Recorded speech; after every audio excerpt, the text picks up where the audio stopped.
Assalamu alaikum wa rahmatullah bandiraɓe yeɓoɓe yaw pindi tv wonɓe nder leydi sénégal ha e bowal leydi mo wone moon foof salimnama inde manama yettode sikala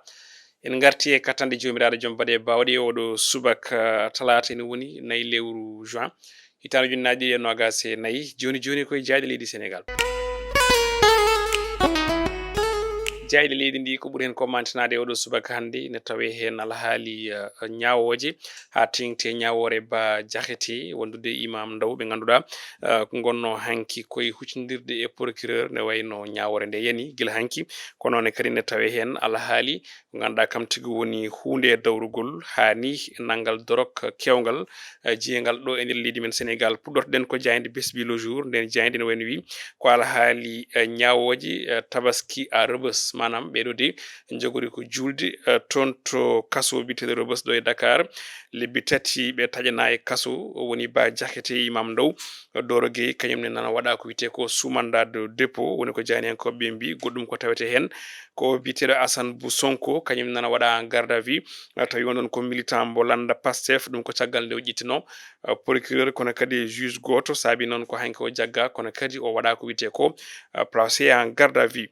jayde vox populi wi ene wayno tan ko opposant ji gadiɗi rewrede to banggue ñawoje wonande régime omo ganduɗa kam tigui woni laamu kesso ngu hono Bassirou Diomaye Diakhar Faye ba diakhété imam ndaw keeɓi lebbi tati e kaso tawi kadi maɓe job amande tolniɗe ujunnaje nogas e koppareji CFA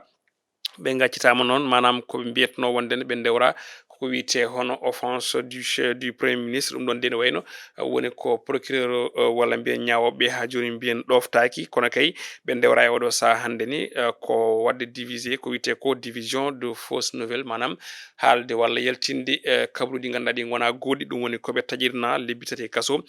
kono maître El Hadji Diouf kam e avocat ji mabɓe biteɗo maître Amadou Sall kañumen kala kolliti ma mbad ko wiyete ko hono appel woni ɗaɓɓade saabu wasde yadude ko yewti e nder ñawore ɗin konngol mabɓe kala ne jaaji e nder hello tati e nden jandi witende vox populi le républicain ko jandi witene on nden jandi wi ko toon to tribunal de Dakar ɓe mbi ko Doro Gueye waɗama placé sous mandat de dépôt on ɗon homme d'affaires kamneni ina wayno tan oɗo saaha hande werlama e dumbirdu jayde li quotidien arti e ko yewti dumbaɓeɓe tawi ko dumpateɓe naggateɓe kala e saaha e nguɗo laamu kesso mbi tan de ko ɗum toɓɓe ɓaleji woni ko fuɗɗi yiyede e nguɗo laamu ganduɗa ngu ko Bassirou Diomaye Diakhar Faye ene wayno noon ɓe mbi tan de ha joni ko yimɓe nana nangue ene cohe tawi ko wasdeɓe ha joni yitande sénégal naɓe feere e ko cohli ko ba diakhété imam Cheikh Tidiane Ndaw keeɓi lebbi tati e kaso ko wona ɗum ko homme d'affaires biteɗo hono Doro Gueye kañumne werlama e kaso no wiiri jayde nde jayde enquête ari koye oɗo couple Diomaye e Sonko tawi oɗo saaha hande ko yimɓe mbi woni ko yiilade ko wiyete ko temps lebbi ɗiɗi tawi alda e grâce manam lebbi ɗiɗi tawi alda e ko yewti ko ha joni e accandeɓe haydara jaynenkoɓe noon gaari jiyanɗe certude ko yewti on ɗon gouvernance woni ngun laamigu tandem Diomaye e Sonko ambition ji ɓe ganduɗa ɗi hande ɗi ganduɗa fewnidde wona gueɗe walla ni wadde fewnidde walla ni moƴƴitinde wona gueɗe woni ko fuɗɗa e oɗo saaha kono kadi ɓe mbi ko kunali électoral ha joni de soit taw ɗoftede e communication mo ganduɗa ko communication jiɓodirɗo no fewi wonande nguɗo laamu en tout cas ko ɗum bilan ngu jayde enquête woni e wadde e nder hello tati e nder jayde nde ɗon witende enquête le quotidien e oɗo subaka hande ari titode wonde ganduɗa nde ko ɓurde nde mantinade woni ko yewti e nanggal kesal cocaïne toon to woɗɗani Kaolack ɓe mbi ko la série continue caggal capantati kilogramme kon cocaïne nangano ko ñande assiette toon to Kore Ayib ene wayno duwan o kadi nangui fodde capantati tati kilogramme ɗo woɗɗani nokku biteɗo hono Gandiaye ɗum waɗi ko hanki e altine o jaynenkoɓe ne janñi hen e hello tati jayde Walf quotidien arti e ko yewti e ko teskita nanggal cocaïne ɗo e nder leydi Sénégal ligne rouge mo ganduɗa o hande o moɓe mbiri nana wonti poudre blanche kono ɗum ko commissaire Keita mo ganduɗa meɗino wonde directeur de l'octrice o holliti wonde ɗum ɗon holliri tan wonde ni ko ne woodi yiɓɓe ɓe ganduɗa ɓe hande o ko nannude drogue e nder leydi meɗen kala e kuuɓal kona ɗum koɓe gerti ko guri mam Mactar Guèye mbo ONG Jamra kollirɗo won tan application on tan hormade ngal ɗon kulal kaɗawal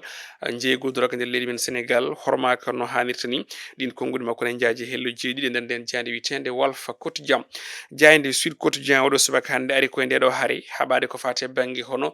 soppere leɗɗe ɓe mbi ko Sénégal hande de inana dasa koyɗe e fannu o saabu kuule kewɗe e peeje peliti kala ƴettade guila e laamu kingo ngu ha e kesngu kala ala hen taw ko gasi oɗo saaha o saabi jeyanankoɓe mbaɗi ko natal hoore leydi ndi Bassirou Diomaye Diakhar Faye ɗen leɗɗe ganduɗa ɗe ko coppaɗi ina joori ina jowa e nokku goto jayde les échos e oɗo subaka hande arti eko fate banggue ko wiyete redressement fiscal kono kadi ko fate banggue fannuji woni yobde impôt hay ko nandi hen ɓe mbi tan de ko compte uji groupe de média groupe avenir communication mo Madiambal Diagne waɗama bloqué woni ko jayni hen koɓe mbiri saabu oɗo saaha hande pour yobde impôt ko hitande ujunaje ɗiɗi e nogas ha 2021 ko tolni capanɗe jeenayyi e goho million e halis CFA caggal nde ɗum noon yoɓaka taw saabi jeyani hen koɓe mbi ko laamu ngu waɗi bloqué compte uji Madiambal Diagne e on ɗon groupe d' avenir communication assise national to banggue justice ina wona yaade oɗo saaha ko hande ni jogoɗo uddude ɓe garti hen famminden e wayno tan won toɓɓere kam fuɗɗima hande o famirdirede hayso tawi goɗɗe ɗe ina waɗi luural kono ndeɗo toɓɓere kam nde ganduɗa ko ustude pouvoir du procureur ɓe mbi ko ɗum noon kam ene yaada yo uste ha mema leydi hewɓe noon e tawtoraɓe ko yittingal ɗon kaldigal jaadi e fannu siftinde ko hande e oɗo subaka hande ɓe jogori tigui tongude ko yitti ɗen balɗe nayyi ɗeɓe jiwdanno ko fate banggue yurnitade hono ko wiyete justice woni ñawore leydi ndi hajji woni hijjore 2024 jande le témoin arti hen e oɗo subaka hande ɓe mbi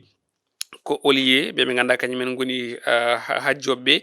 berlo kaaƴe Jamra toon to Makkatal Mukarrama kono de ɗen kaaƴe ɗe ɓe berli fayi koye Air Sénégal ɗum ko hollirde wonde mette mabɓe ha hande ɓe ganduɗa ɓe ko accaɓe toon to AIBD en toon keddi saabi noon konngudi kono kadi e fannuji kewɗi jani ko ɓe mbiri wera kaaƴe Jamra woni ko wedda e nder Air Sénégal jayde tribunal sport ko ɗon puɗɗortoɗen jayde men e coftal ɓalli oɗo subaka hande ɓe gaari koye hakkude leydi Sénégal e République démocratique du Congo kono kadi leydi Mauritanie ɗum koko yewti e qualification mondial 2026 ɓe mbi ko Sadio Mané forfait manam Mané jouata ɗin match ɗiɗi kala kanko e star nden hoodere ballotogal leydi Sénégal ene wayno tan ko gañiɗo Harouna Sangate kamni oɗo saaha hande nana woni e jimadi safroɓe ɓe omo ganduɗa ko Moussa Niakhaté suuti kongude hanke conférence de presse holliti wonde tan ko gonga Sadio Mané weeɓani lomtade kono konngudi makko tati ina jokkiti e nder nden jayde witende la tribune sport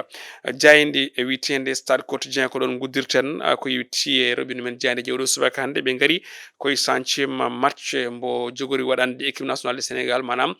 temedere match e gardigu makko équipe nationale o Aliou Cissé ɓe mbi ko à jamais le premier manam kanko tan woni sélection gadiɗo ɗowde sélectionneur gadiɗo ɗowde équipe o ha fetta fodde temedere match tawi o ittaka e ngun gardigu kona ɗum ko mo ganduɗa ko biteɗo décembre mo ganduɗa kam woni coach keblinowo République démocratique du Congo holliti wonde Sénégal ko favori kono kankone haala makko ne jokkiti e nder nden ɗon jayde goɗɗum ko tawete hen ne wayno koko fate banggue hono tonto Real de Madrid ne wayno Kylian Mbappé signini hanke contrat muɗum mo duuɓi 5 tawi contrat o tijja ko 2029 saabi noon jeyanankoɓe mbaɗi ko natal Vinicius Junior wonde Jude Bellingham e kanko Mbappé ɓe mbi noon ne wayno tan ko ɓeɗo tato ɓe ganduɗa ɓe ko gaye mawɗi hande o jogori ɗowde équipe Real de Madrid e saison paaɗo en tout cas no jeyanankoɓe jiiɗi wiide hen ko kippu jogorɗo tidde e sembude jogorɗo teskede aussi e saison paaɗo